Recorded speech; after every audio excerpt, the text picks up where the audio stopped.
معزز ناظرین، السلام علیکم ورحمۃ اللہ وبرکاتہ۔ دعاؤں میں افضل دعا۔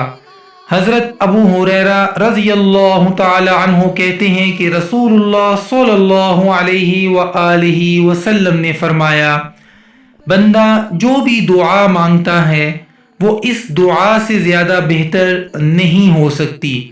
وہ دعا یہ ہے، بسم اللہ الرحمن الرحیم،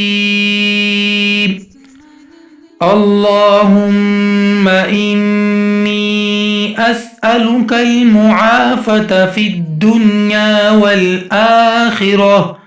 ترجمہ: اے اللہ، میں تجھ سے دنیا اور آخرت میں عافیت چاہتا ہوں۔ اللہ تعالی ہم سب کے صغیرہ و کبیرہ گناہوں کو معاف فرمائے، آمین ثم آمین۔